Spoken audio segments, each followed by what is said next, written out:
The HOA president called the cops on me for trespassing in my own backyard. Big mistake. She had no idea I'm the municipal judge who could shut down her entire corrupt operation with one signature. There I was, 9:17 on a Saturday morning, sweat dripping down my back as I wrestled with a fence post in the Texas heat. The metallic clang of my post hole digger echoed through the neighborhood when suddenly, whoop whoop, police sirens shattered the morning calm.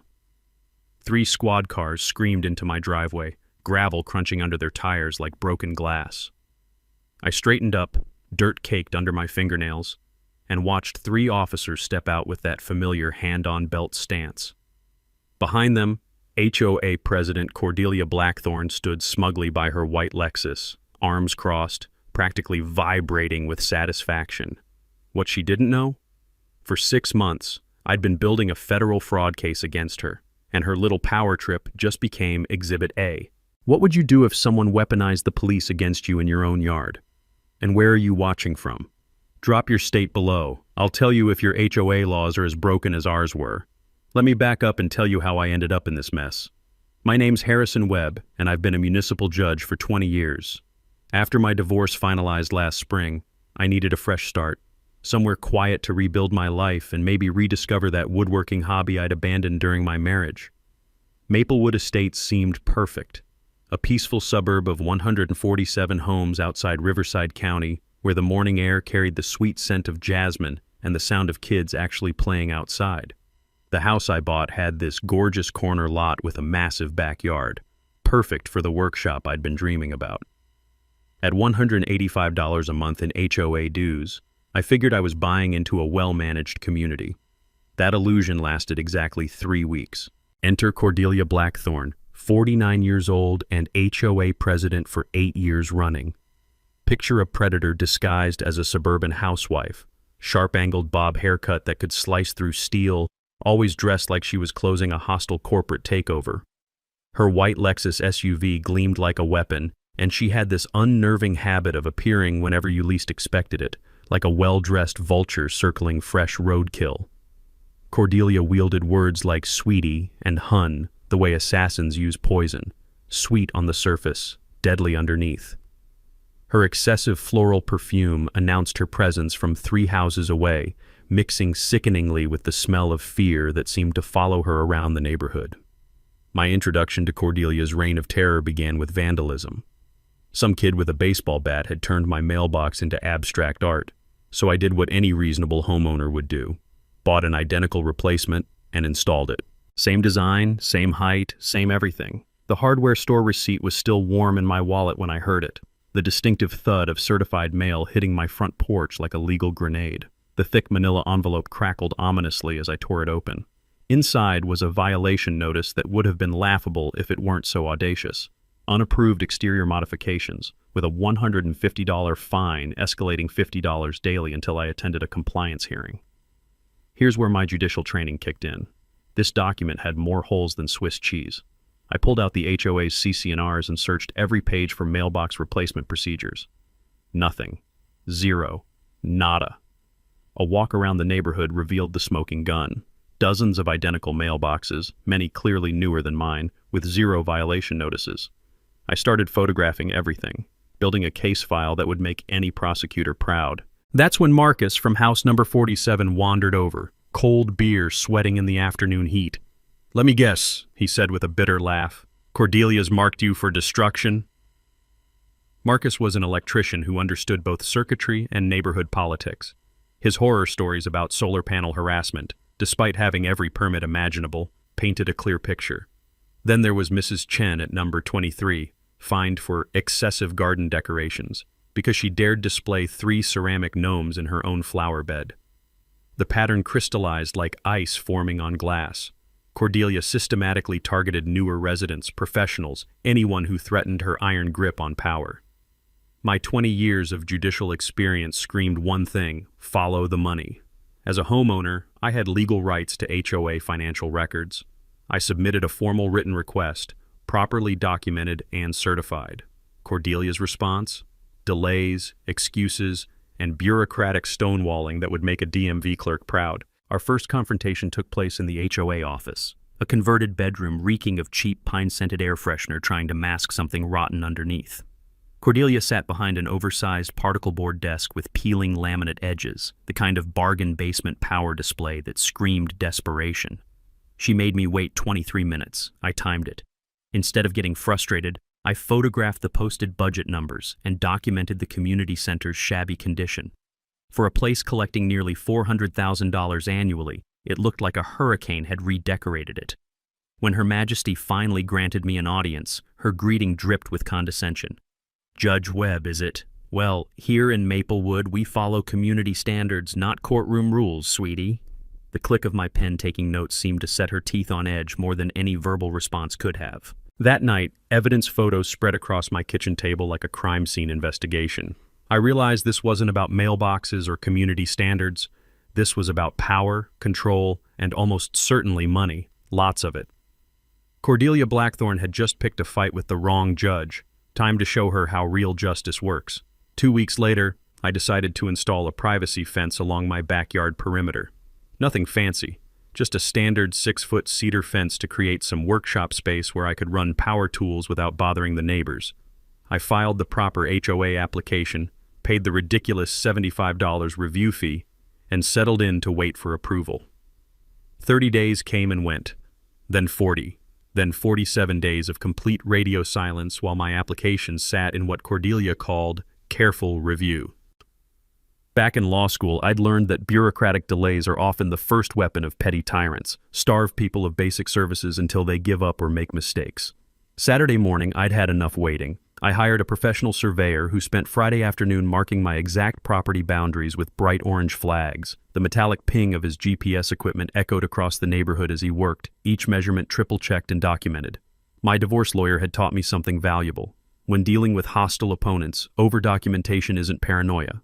It's survival. 7 a.m. Saturday, I started digging. The rhythmic chunk of my post-hole digger cut through the morning silence, mixing with the distant hum of Marcus's coffee grinder and the sweet aroma of cedar planks warming in the early sun. 3 neighbors wandered over to watch, Marcus with his steaming mug, Mrs. Chen with encouraging nods, and Earl from number 156 who offered to help carry lumber. That's when the white Lexus prowled around the corner like a predator that had been lying in wait. 9:17 a.m. I'll never forget the timestamp because I was checking my watch when Cordelia emerged from her SUV armed with a measuring tape and an expression that could freeze hell. She'd clearly been watching from her living room window, probably timing her attack for maximum disruption. "Stop right there," she commanded, her heels punching holes in my soft lawn as she marched across it. "This fence extends onto HOA common area." I straightened up, wiping sawdust from my hands, and calmly produced the surveyor's report. "Actually, Cordelia, every post is 6 inches inside my property line. GPS-verified coordinates are right here."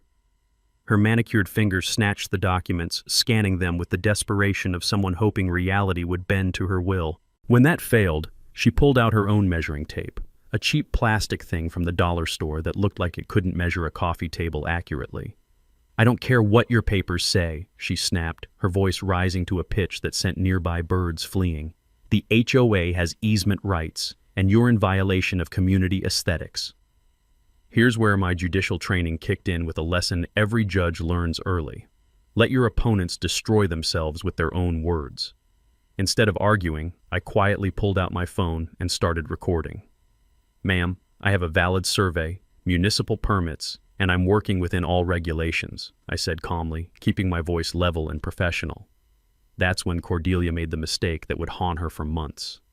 She walked 30 feet away, still trespassing on my property, and made a phone call loud enough for the entire zip code to hear. "Yes, I need police immediately," she barked, pacing like a caged wolf. "There's a man trespassing on HOA property, destroying community assets, and he refuses to leave when ordered." The irony was so thick you could cut it with my circular saw. She was calling the police about trespassing while literally trespassing on my lawn. Marcus nearly choked on his coffee. Mrs. Chen's mouth fell open. Earl muttered something about enemy tactics under his breath. I kept working, the steady rhythm of hammer on nail providing a soundtrack to Cordelia's public meltdown. Every swing was measured and deliberate, because 20 years on the bench had taught me that composure under fire is the ultimate power move. 12 minutes later, gravel crunched under heavy tires as 2 squad cars rolled up. 3 officers stepped out, led by Sergeant Rodriguez, whose intelligent eyes had assessed hundreds of domestic disputes in my courtroom over the years. "Your Honor," Sergeant Rodriguez said, his eyebrows climbing toward his hairline. "Didn't expect to see you here." The color drained from Cordelia's face like someone had yanked the plug on her confidence. Her mouth opened and closed silently, a perfect impression of a fish gasping for air. But here's the twist that made my entire week. Instead of backing down, Cordelia doubled down on stupid. "I don't care if he's the Pope," she shrieked, completely losing whatever composure she'd been faking. "He's violating HOA regulations and destroying community property." The officers exchanged looks that spoke volumes. Sergeant Rodriguez professionally reviewed my documentation. Survey, permits, property deed, the works. Everything checked out perfectly, because I'd learned long ago that preparation beats performance every single time. "Ma'am," Rodriguez addressed Cordelia with barely concealed irritation, "this gentleman has every legal right to build on his own property. There's no violation here, and frankly, you're the one trespassing right now." Cordelia's retreat was spectacular, a full tactical withdrawal disguised as righteous indignation. "Well, the HOA still needs to approve aesthetics and materials," she huffed, clicking back to her Lexus like a broken robot. As the squad cars pulled away, Marcus wandered over with a grin that could power the neighborhood. Judge, she had absolutely no idea who she was messing with. That's when the pieces clicked into place. This wasn't about fence regulations or community standards. This was about intimidation, control, and probably money. Serious money. Cordelia had just shown me her entire playbook: harassment, false authorities, public humiliation. Too bad for her, I'd been studying bullies a lot longer than she'd been pretending to have power. The sweet smell of sawdust filled the air as I returned to work, but my mind was already racing ahead. If she was this brazen about fake violations, what was she hiding in those financial records she kept dodging? Time to find out exactly how deep this rabbit hole went. That fence incident lit a fire under me that burned hotter than Texas asphalt in July. The next morning, I submitted a formal written request for 3 years of HOA board meeting minutes, documents that, by state law, every homeowner has the right to review. Cordelia's response came faster than a pizza delivery: storage issues and digitization problems. Funny how a woman who could organize a police response in 12 minutes suddenly couldn't locate basic paperwork. I knew from handling municipal contract disputes that financial irregularities always leave paper trails. So I started digging through the publicly available budget numbers posted in that shabby community center. The math made my calculator weep. $388,000 in annual dues collected from 147 households. But where was it all going? The landscaping contract jumped out like a neon sign in a morgue. $89,000 to Pinnacle Property Services, LLC. Pool maintenance? Another $47,000 to the same company. Community center utilities, for a building used maybe 20 hours per month, somehow cost $31,000 annually. Either we were hosting secret NASA launches, or somebody was getting very creative with decimal points. My years investigating municipal corruption had taught me that shell companies are like cockroaches. Where you find one, there's always a nest nearby.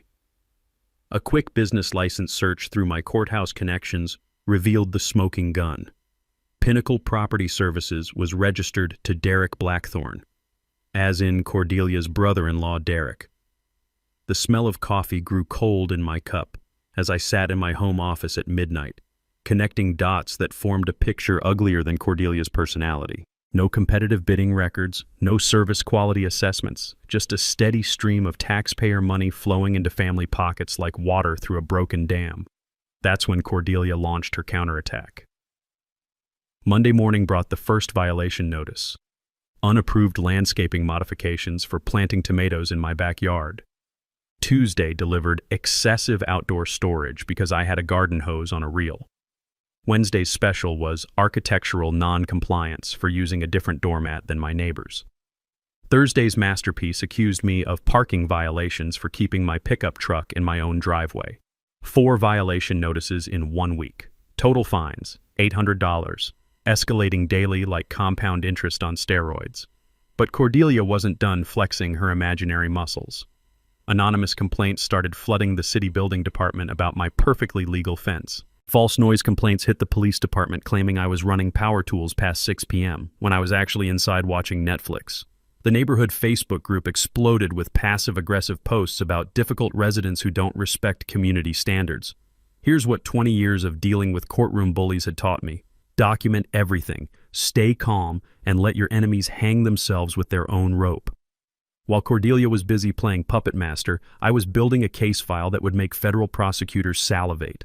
Time-stamped photos of identical landscaping throughout the neighborhood, no violations issued, screenshots of social media harassment, all traceable to accounts connected to board members.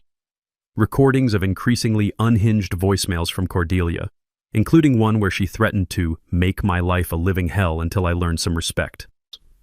The smooth screen of my tablet grew warm under my fingers as I swiped through evidence photos each night, building a digital fortress of documentation. That's when community support started emerging like flowers after a wildfire. Marcus shared his own violation horror stories over beers on his back patio, $100 in fines for solar panels that had every permit imaginable. Mrs. Chen brought homemade cookies and whispered about other neighbors too scared to speak up. A young couple from number 134 approached me at the mailboxes with haunted expressions. We're thinking of selling because the harassment never stops. The pattern was clearer than crystal. Cordelia systematically targeted newer residents, professionals, anyone who might question her authority or threaten her little empire. Then came the emergency board meeting. Cordelia called a special Thursday night session to discuss resident compliance issues. Code for, how do we shut up the judge? Only 3 of the 5 board members showed up at the community center, where the fluorescent lights buzzed like angry wasps overhead. I arrived with a folder thick enough to stop bullets, a legal pad, and a recording device. Perfectly legal in our state, something I'd verified during my prosecutor days. Cordelia's face went pale when she saw me walk in, but the other board members, Eleanor Vance, a retired teacher, and Bob Morrison, an insurance agent, seemed genuinely unaware of the harassment campaign. Agenda Item 4, Cordelia announced with fake authority, property violations and enforcement procedures. That's when I played my hand. I stood up, opened my folder, and began presenting evidence of selective enforcement like I was arguing before the Supreme Court. Photos of identical violations throughout the neighborhood. Documentation of harassment patterns. Questions about the curious lack of competitive bidding for service contracts. Where exactly, I asked, my voice carrying the authority of 2 decades on the bench, are the records showing how Pinnacle Property Services was selected? And why does this company receive 65% of our annual budget without any oversight? Eleanor and Bob exchanged looks that could have powered small appliances. The sound of folding chairs scraping linoleum filled the uncomfortable silence as Cordelia scrambled for answers that didn't exist. But here's where she made her biggest mistake yet. Instead of damage control, she went nuclear. Judge Webb is intimidating board members with his position, she declared, her voice rising to dog whistle frequency. I call for a vote to restrict his meeting attendance based on conflict of interest. Bob Morrison's insurance training kicked in. He smelled liability from 3 counties away. Motion dies for lack of a second, he announced firmly. The meeting ended with the sound of papers rustling and chairs scraping, but the real fireworks were just beginning. Because now I knew exactly how scared Cordelia was, and scared people make desperate mistakes. Time to see just how desperate she'd get. The morning after that disastrous board meeting, I woke up with the kind of clarity that comes from finally seeing your enemy's hand. Cordelia wasn't just corrupt, she was panicking. And panicked criminals make the kinds of mistakes that fill federal prosecutors' dreams. I spent the next week diving deep into state HOA oversight laws, digging through statute books that most people use as doorstops. What I found was a prosecutor's toolkit sharper than a surgeon's scalpel, powerful enforcement mechanisms, criminal penalties for embezzlement, and personal liability for board members who breach their fiduciary duties. My old colleague AD Patricia Valdez had built her reputation on white-collar crime. Time to give her an early Christmas present. The real breakthrough came when I requested HOA insurance records through my attorney contacts. Hidden in the maze of paperwork was pure gold, $23,000 in claims for landscaping damage that never actually occurred. The maintenance logs were fabricated, signatures forged, and the money had flowed straight into Pinnacle Property Services accounts like water finding its level. The gentle hum of my printer working overtime filled my home office as I copied evidence that would make Cordelia's world collapse faster than a house of cards in a hurricane. That's when she decided to go full nuclear. Thursday night, 10 p.m., maximum intimidation timing, a sheriff's deputy knocked on my door with papers that made my blood pressure spike. Cordelia had filed for a restraining order, claiming I was stalking board members and using my judicial position to intimidate innocent volunteers. The irony was so thick you could spread it on toast. A woman who'd been harassing me for months was now claiming to be the victim. But here's what really caught my attention. She'd hired expensive legal representation. The kind of high-end attorney who charges more per hour than most people make in a week. Where was an HOA president getting that kind of money? The hearing was scheduled in Riverside County to avoid my jurisdiction. Clever move, but not clever enough. Judge Patricia Henley was presiding, and I'd known Patty since law school when she'd helped me pass constitutional law with late-night study sessions fueled by terrible coffee and pure determination. Walking into that courtroom felt like coming home, except I was on the wrong side of the bench. The cold metal of the defendant's chair reminded me how different things looked from this angle, but 20 years of judicial experience had taught me that truth has a way of surfacing like oil on water. Cordelia's attorney, a sharp-dressed shark named Bradley Kensington, painted me as a rogue judge abusing his position to terrorize a volunteer community leader. He had charts, timelines, and enough dramatic flair to audition for Broadway. Too bad he didn't have facts. When my turn came, I methodically presented the harassment timeline, financial evidence, and documentation with the precision of a Swiss watchmaker. Each exhibit was labeled, cross-referenced, and backed up with sworn affidavits from neighbors who'd finally found the courage to speak truth to power. Judge Henley recognized a frivolous filing when she saw one, the kind of legal bullying that clogs up courts and wastes taxpayer money. She not only denied the restraining order but sanctioned Kensington for filing without merit, ordering Cordelia to pay my legal costs. The sound of that gavel falling was sweeter than church bells on Sunday morning.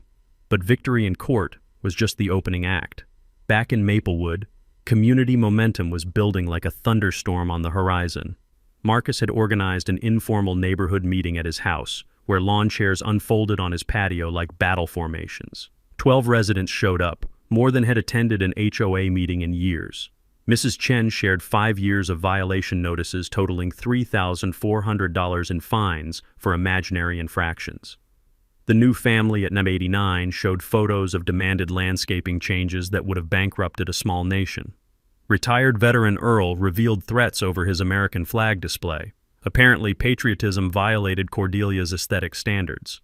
Everyone agreed. Cordelia had to go. That's when my master plan crystallized like ice forming on glass. I'd learned from prosecuting municipal corruption that you need 3 things to take down entrenched power: criminal charges, civil remedies, and public pressure. Attack from all angles simultaneously, and even the most arrogant criminals crumble. The criminal investigation would freeze HOA accounts pending audit. The civil lawsuit would recover stolen funds and damages. The recall election would give residents democratic control. It was beautiful in its simplicity, death by 1,000 legal cuts. But Cordelia's allies were finally showing themselves. Vice President Sandra Muller, who turned out to be Cordelia's real estate business partner, started damage control mode. Treasurer Frank Delacroix, Sandra's husband, suddenly claimed all the financial irregularities were just bookkeeping errors. The board secretary position had been mysteriously vacant for 8 months, leaving no paper trail of dissent. Only Bob Morrison appeared genuinely shocked by the corruption revelations, which told me everything I needed to know about the depth of this conspiracy. My garage became an investigation center that would make FBI agents jealous. Timelines taped to walls, photo arrays organized by violation type, financial spreadsheets cross-referencing every suspicious payment. The sound of staplers punching through thick document stacks became my evening soundtrack as the case file grew thicker than a phone book. That's when Cordelia made her final desperate play. Anonymous letters to the Judicial Review Board claiming I was abusing my position for personal vendettas. False complaints to the state bar about conflicts of interest. Even vandalism of my fence, spray paint, and loosened boards that my security cameras caught Sandra Muller's teenage son red-handed. She was throwing everything at the wall, hoping something would stick. But desperation has a smell. And it was getting stronger every day. The trap was set, baited, and ready to spring. County Prosecutor Patricia was salivating over the evidence package. State regulatory agencies were preparing audits. Recall petitions were being printed. Everything was converging toward the upcoming annual HOA meeting where Cordelia's reign of terror would finally meet its match: democracy, justice, and one very determined judge who'd had enough of petty tyrants. The only question left was whether she'd go down fighting or just go down. The breakthrough came at 2:47 a.m. on a Tuesday, when insomnia and righteous anger drove me back to the municipal archives. I'd been combing through the original HOA charter documents from 1987, looking for any leverage I might have missed. The musty smell of decades-old paper filled my nostrils as I turned yellowed pages under the harsh fluorescent lights of the county records office.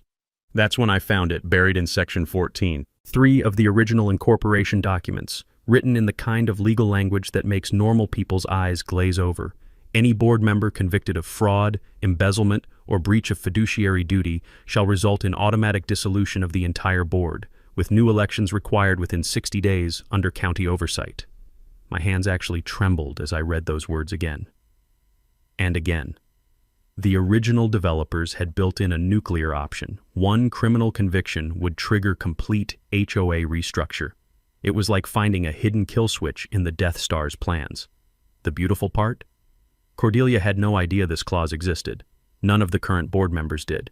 They'd been operating under amended bylaws that had conveniently omitted this particular bombshell over the years. I photographed every page with the reverence of an archaeologist documenting King Tut's tomb. This wasn't just evidence. This was the key to liberating an entire community. But the financial bombshell was even bigger. My accountant friend Janet had spent the weekend reviewing my evidence with the thoroughness of an IRS audit. Her findings made my fence violations look like jaywalking tickets.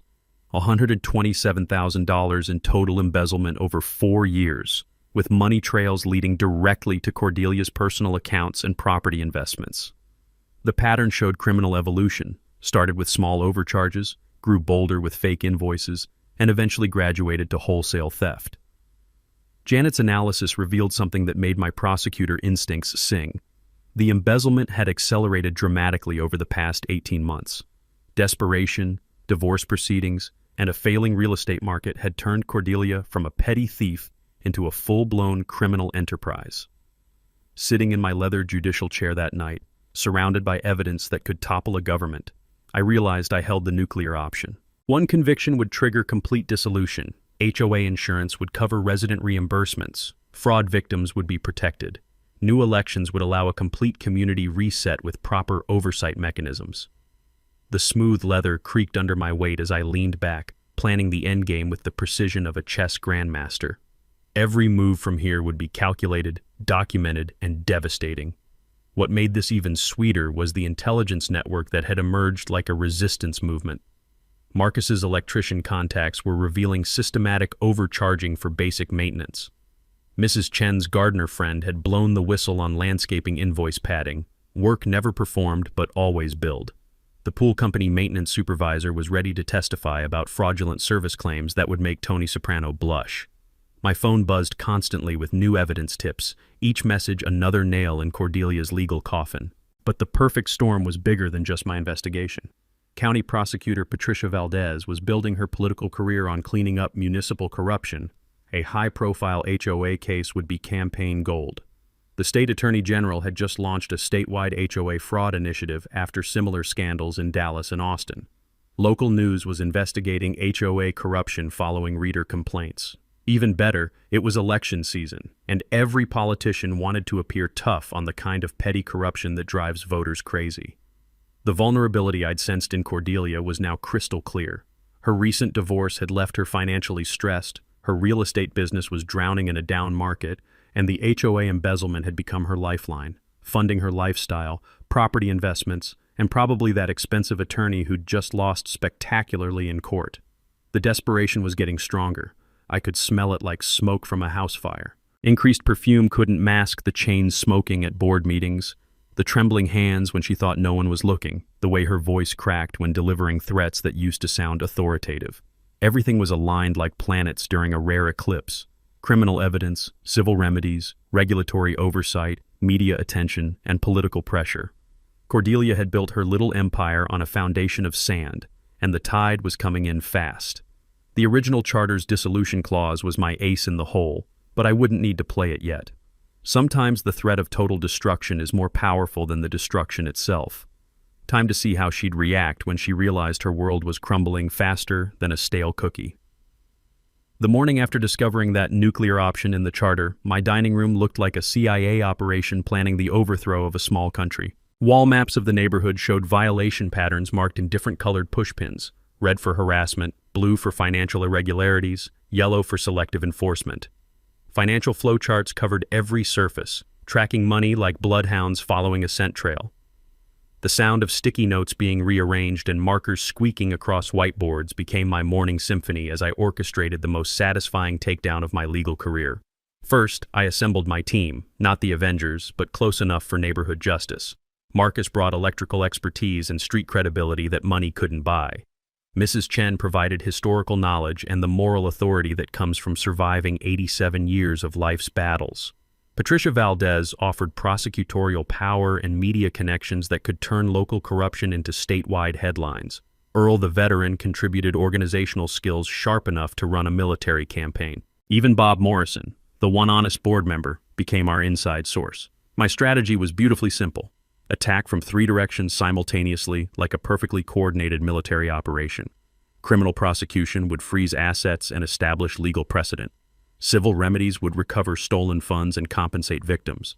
Administrative action would trigger state oversight and license revocations. Death by 1,000 legal cuts, each one precisely placed for maximum damage. The evidence package grew thicker than a small-town phone book. 347 pages of financial records, contracts, and invoices that painted a picture uglier than abstract art. 89 photos documenting selective enforcement that would make civil rights lawyers weep with joy. 23 audio recordings of harassment incidents, including Cordelia's threat to destroy anyone who challenges community standards.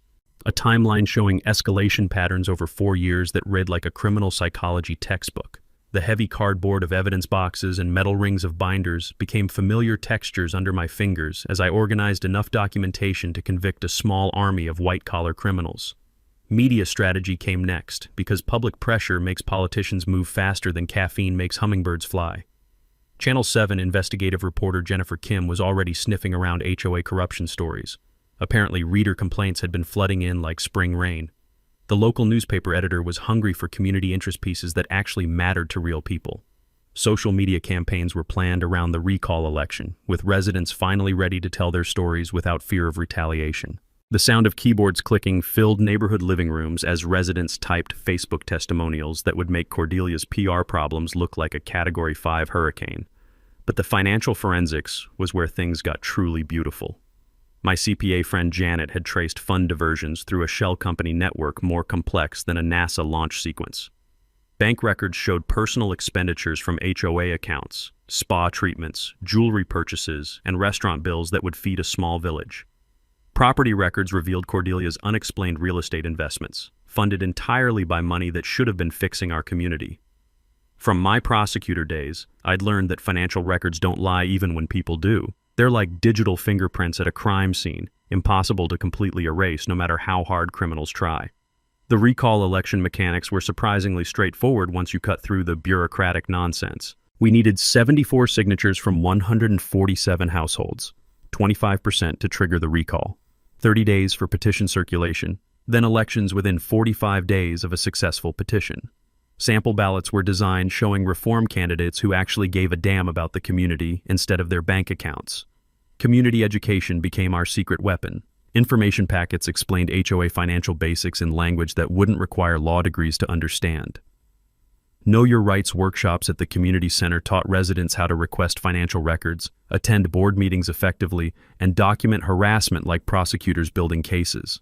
Meanwhile, Bob Morrison was feeding us inside information that made Tom Clancy novels look boring. Cordelia was panicking over missing treasurer records that could expose years of additional fraud. Sandra Muller was attempting to alter historical documents like some kind of suburban Nixon. Frank Delacroix had consulted a bankruptcy attorney, apparently preparing for the financial apocalypse heading his way. Emergency board meetings were being called without resident notification. a violation of state sunshine laws that would add more charges to the growing pile. The smell of burning paper drifted from behind the community center one night as compromised materials were destroyed, but digital records are harder to kill than movie villains. Everything was backed up, encrypted, and stored in multiple locations like a distributed resistance network. Technology became our force multiplier. A professional website, Reform Maplewood HOA, went live with documentation that would make investigative journalists drool. Online petitions gathered electronic signatures faster than a viral cat video. Databases tracked every violation pattern, creating statistical evidence of systematic discrimination. Notification sounds from phones and tablets became the soundtrack of revolution as community support grew from dozens to hundreds of supporters across the county. But the legal trap was my masterpiece. Ethics complaints were filed against Cordelia's real estate license for conflicts of interest. Insurance fraud was reported to state regulatory agencies that took white-collar crime personally. Tax evasion evidence was forwarded to the IRS because nobody escapes the tax man, not even HOA tyrants. Every escape route was blocked, every ally neutralized, every financial resource frozen or monitored. The timeline was accelerating beyond my wildest expectations. Criminal investigations moved faster when prosecutors smelled political opportunity. Media attention intensified as the story spread through social networks like wildfire. Public pressure mounted as residents realized they weren't alone in their frustration.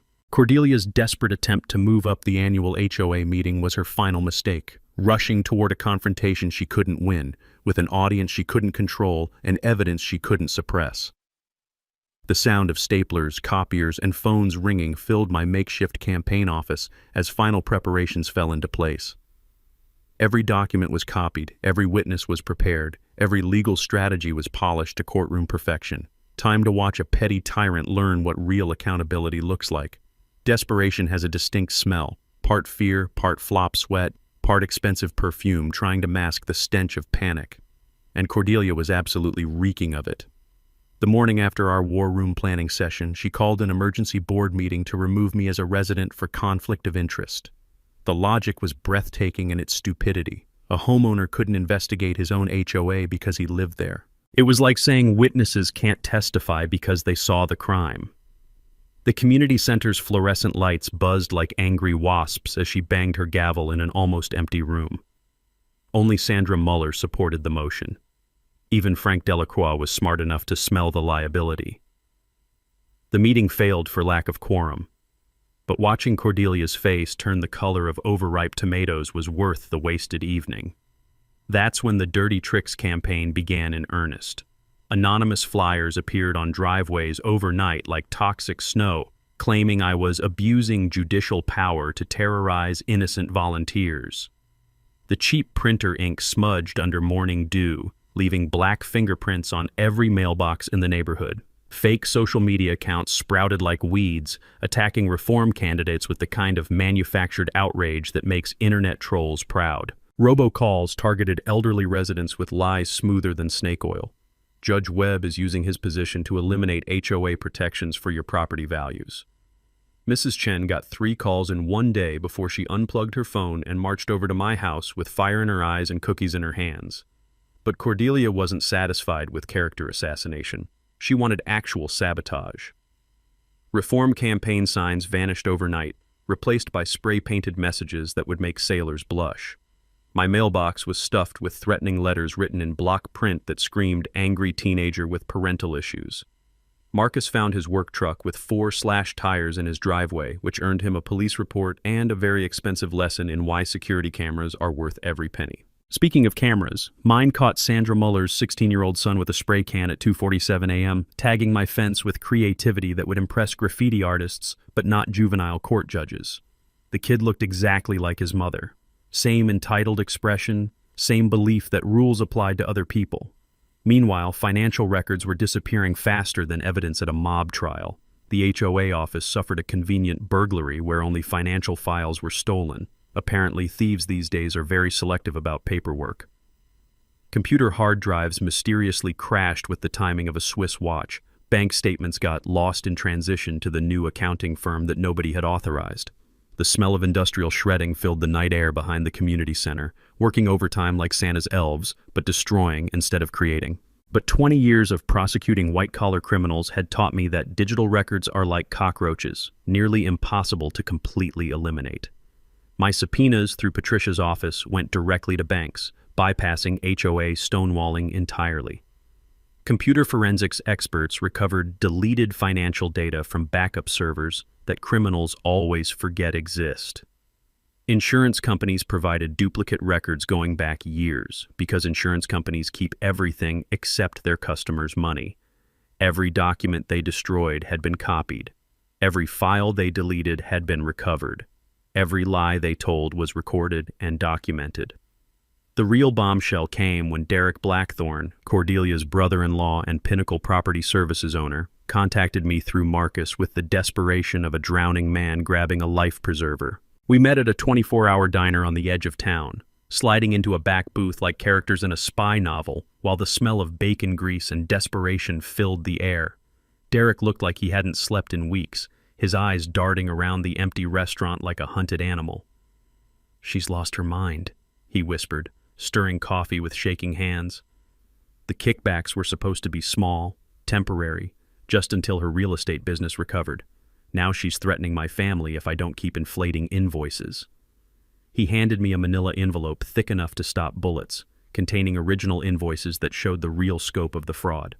Work never performed, materials never delivered, services billed at 3 times market rates.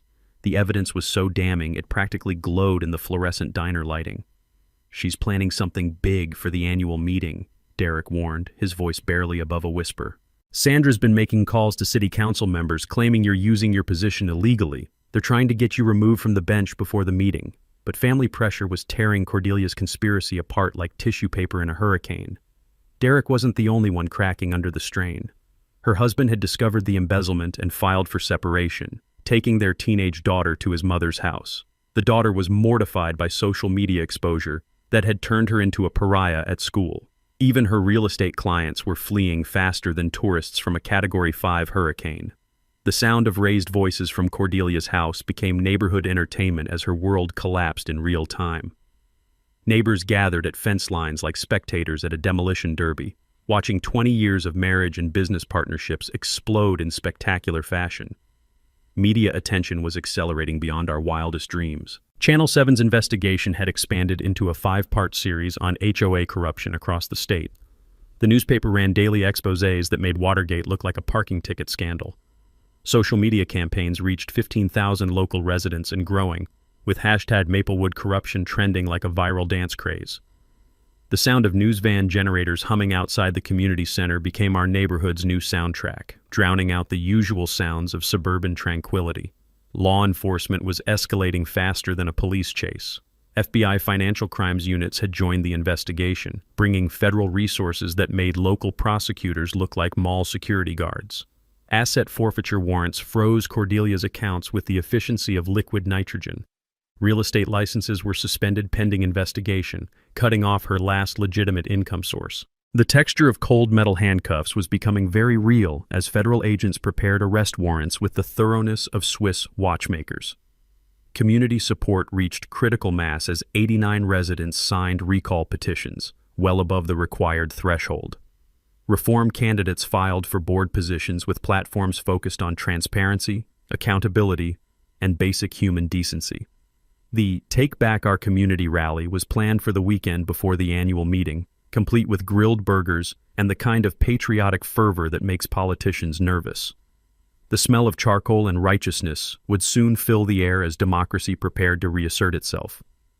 But Cordelia had one final desperate gambit, attempting to dissolve the entire HOA to avoid prosecution. Emergency legal filings claimed residents could manage without board oversight, like arguing that banks don't need security because customers are basically honest. Judge Patricia Henley denied the motion so fast it left skid marks on the court docket, sanctioning Cordelia's attorney for filing frivolous paperwork. The evidence avalanche was reaching biblical proportions. Additional contractors came forward with kickback stories that would make organized crime jealous. Insurance fraud investigators found patterns of fake claims going back 6 years. Tax records showed unreported income that would make the IRS audit department positively giddy. The sound of my printer working overtime became the soundtrack of justice as evidence copies multiplied like rabbits in springtime. Everything was converging toward the annual meeting where Cordelia's reign of terror would finally meet its match: democracy, transparency, and one very determined community that had finally found its voice. The only question left was whether she'd surrender gracefully or go down swinging like a cornered animal. My money was on cornered animal. The federal grand jury indictment came down like a hammer of justice on a Tuesday morning that would forever divide Maplewood's history into before and after. 14 counts of fraud, embezzlement, and conspiracy against Cordelia Blackthorne. State charges followed like dominoes falling: insurance fraud, tax evasion, and breach of fiduciary duty. Her real estate license was revoked so fast it left digital skid marks on the state database. My phone buzzed constantly with news alerts that read like Christmas morning for justice enthusiasts. Cordelia's panic reached legendary proportions. She tried to flee jurisdiction with the grace of a wounded rhinoceros, getting caught at the airport with $47,000 in cash and a one-way ticket to the Cayman Islands. When that failed, she attempted to liquidate hidden assets that had already been frozen tighter than a politician's smile during election season. Her final gambit was begging residents for understanding and forgiveness in a rambling Facebook post that went viral for all the wrong reasons. The texture of smeared mascara and trembling hands became her new reality as the walls closed in faster than a trash compactor in a space opera. The media circus intensified beyond our wildest expectations. National news picked up the story as the perfect example of HOA corruption run amok. Suburban tyranny meets federal justice. I found myself on courthouse steps being interviewed as the judge who exposed neighborhood fraud, trying to maintain judicial dignity while internally celebrating like a kid at Christmas. Documentary crews requested access for investigative series about municipal corruption. The sound of camera shutters clicking became the soundtrack of accountability as reporters descended on our quiet neighborhood like well-dressed locusts with press credentials. But the real satisfaction came from community healing that started the moment Cordelia's arrest became public knowledge. The interim board appointed by county oversight immediately suspended all fraudulent fines. Residents received reimbursement checks from insurance companies with the efficiency of tax refunds in an election year. The smell of fresh paint filled the air as vandalized properties were repaired and community pride was restored. Sandra Muller and Frank Delacroix collapsed faster than a house of cards in a wind tunnel. Sandra pleaded guilty to conspiracy charges, her real estate empire crumbling like ancient architecture. Frank cooperated with investigators for reduced sentences, providing testimony that would make prosecutors weep with joy. The sound of for sale signs being planted in their front yards was sweeter than wind chimes in a gentle breeze. Derek Blackthorne's full cooperation became the gift that kept on giving. His complete financial records revealed kickback schemes more elaborate than Swiss watches. His testimony about inflated contracts and fraudulent billing would anchor the prosecution's case like concrete foundations. His cooperation deal proved that honesty really can be the best policy, especially when facing federal prison time. The reformed HOA board emerged like democracy rising from the ashes of corruption. I accepted the interim presidency with the same sense of duty that had guided my judicial career. Marcus became treasurer, bringing electrical contractor financial skills and working-class honesty to budget oversight. Mrs. Chen transformed into community liaison, her 87 years of wisdom finally getting the respect it deserved. Earl handled architectural review with veteran attention to detail that made military inspections look casual.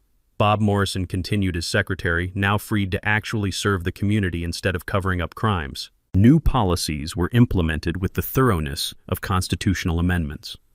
All contracts required competitive bidding with public oversight. Financial records were published monthly online with transparency that would make government agencies jealous. Violation appeals processes were established that actually protected residents' rights. Community input became mandatory for major expenditures because democracy works best when people participate. The State Judicial Ethics Review Board examined my actions with the intensity of forensic accountants auditing the mob. Their conclusion was unanimous. All actions fell within homeowner rights and legal professional conduct. They commended my use of legal expertise for community benefit, noting that fighting corruption was exactly what judges should do in their private lives.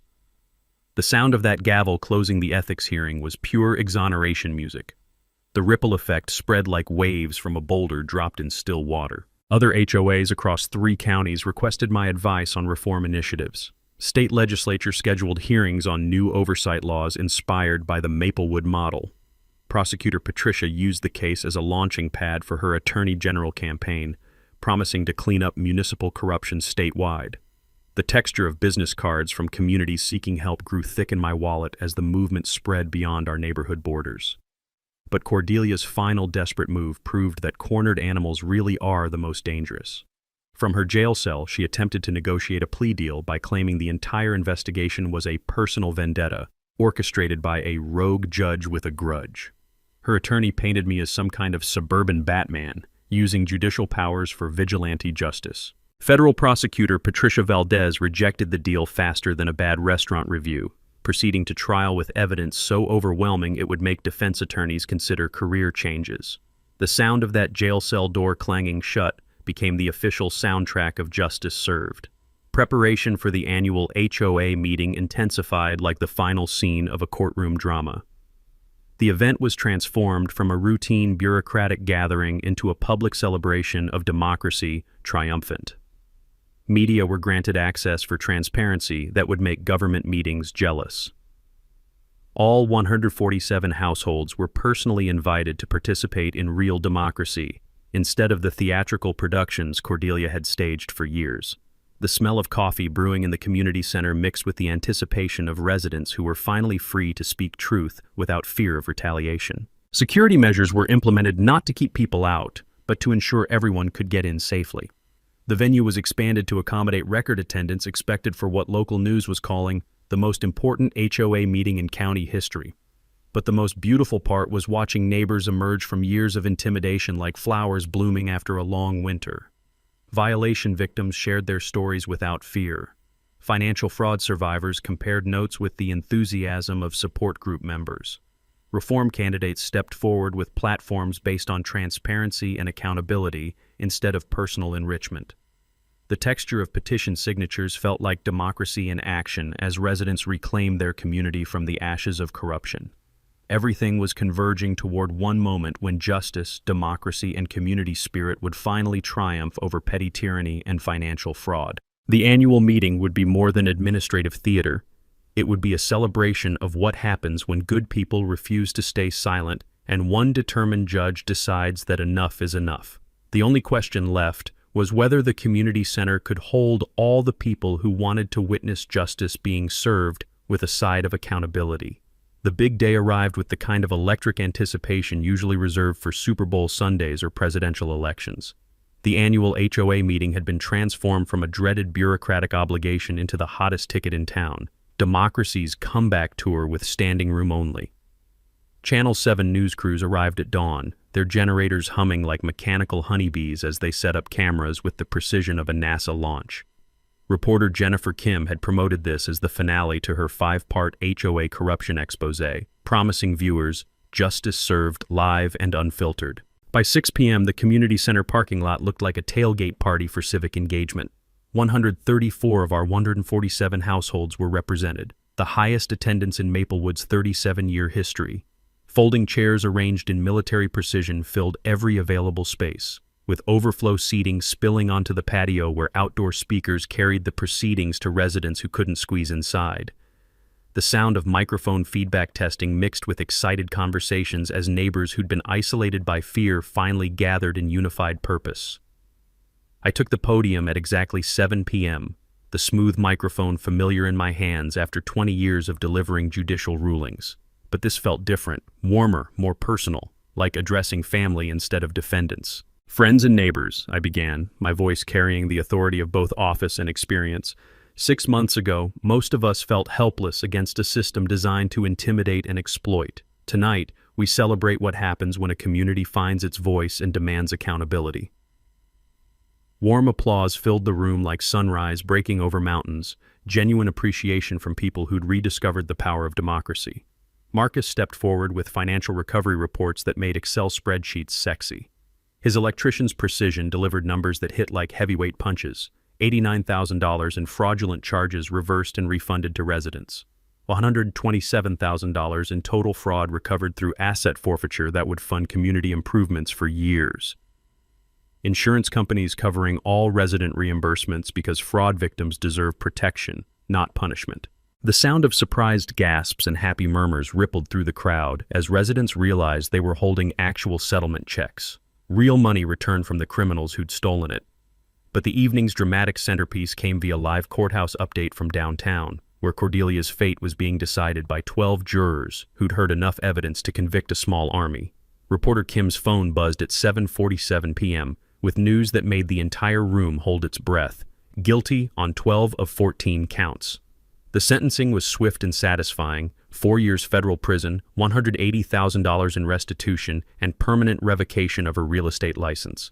Sandra Muller received 18 months probation and 500 hours of community service, fitting punishment for someone who'd forgotten what community actually meant. When Kim turned her camera toward me for the live interview that would make local news history, I felt the weight of 20 years on the bench distilled into one perfect moment. "Judge Webb," she asked, her voice carrying the gravity of investigative journalism at its finest, "what would you tell other communities facing HOA corruption?" I looked directly into that camera lens, knowing my words would reach thousands of residents trapped in their own HOA nightmares. Document everything, know your rights, never let bullies win through intimidation. And remember, democracy works when good people refuse to stay silent. The camera panned across cheering residents, capturing community unity that would make Norman Rockwell weep with patriotic pride. That's when I dropped the surprise that would cement this evening in neighborhood legend. The seized assets from Cordelia's criminal enterprise have created a community improvement fund totaling $45,000. Tonight, we vote on how to spend money stolen from us but returned by justice. The smell of celebration cake being wheeled in mixed with the sweet aroma of victory as residents realized their suffering had been transformed into community treasure.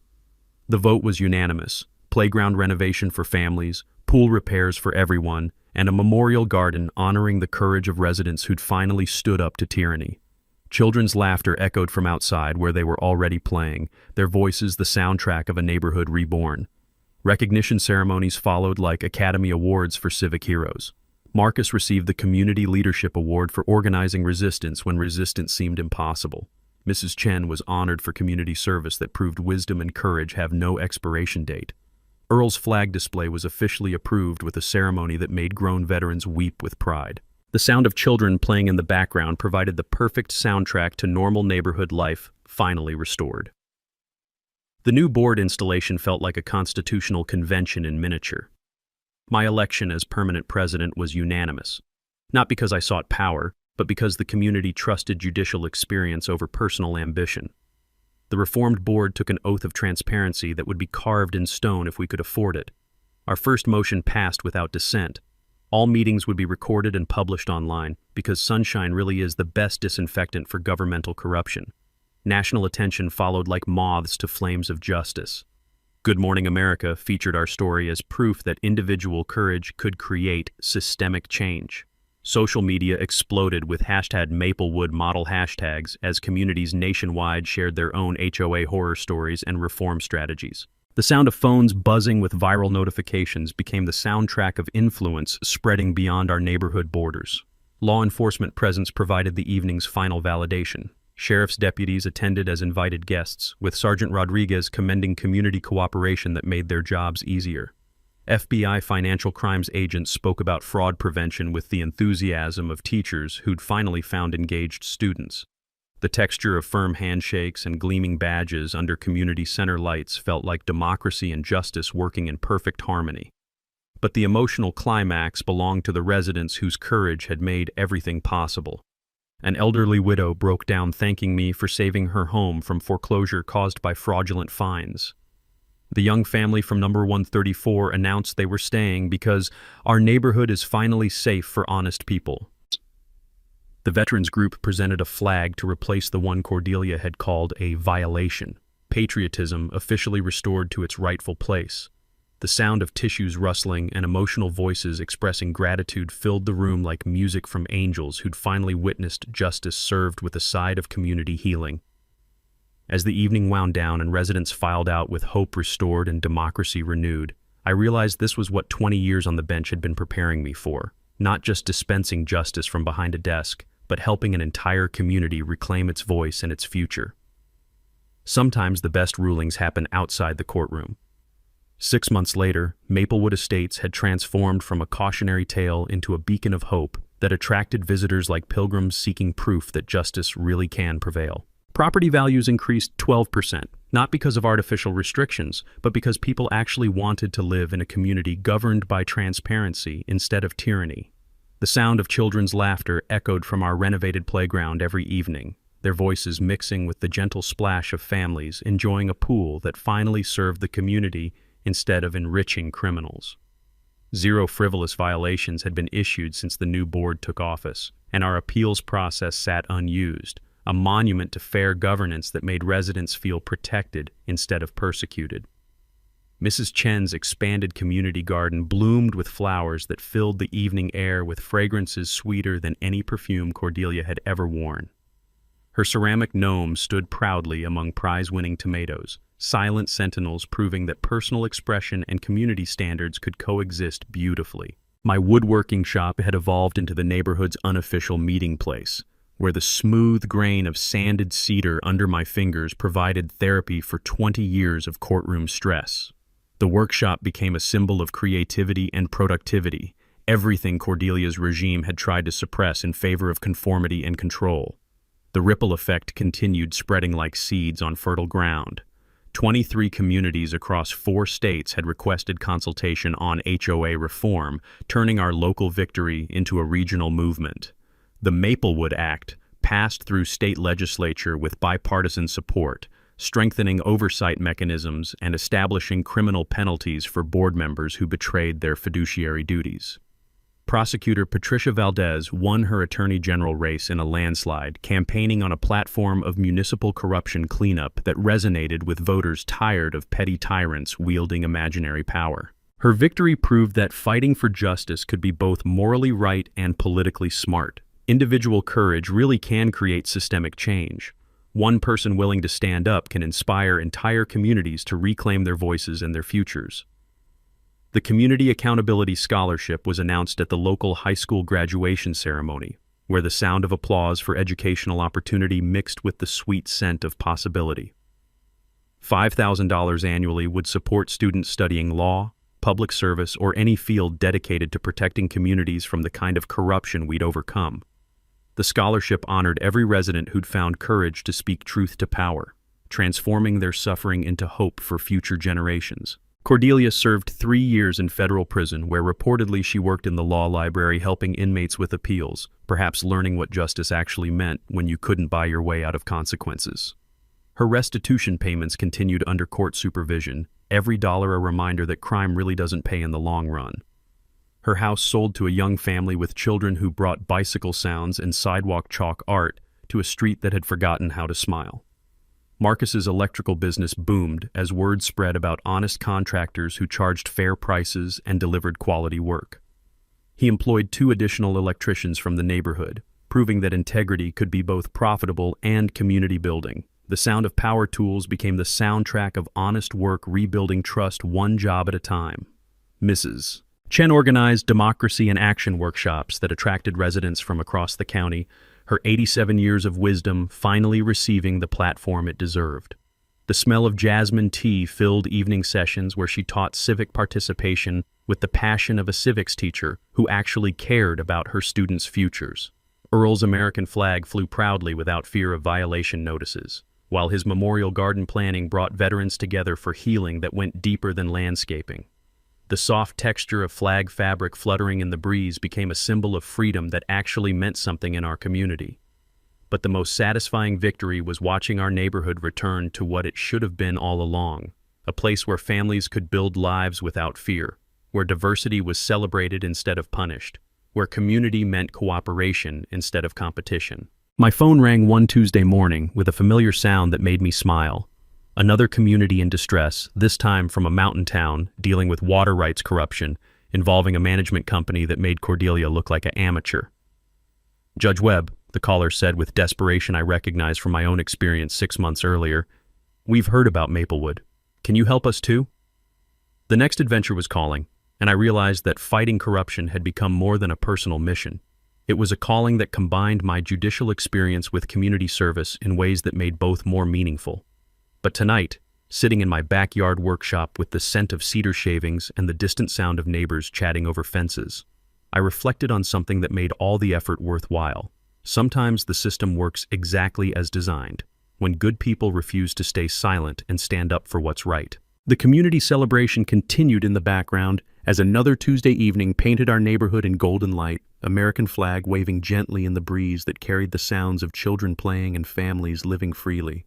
That's what victory sounds like in real life. Not dramatic music or courtroom gavels, but the simple sounds of people being allowed to live with dignity in communities they can actually call home.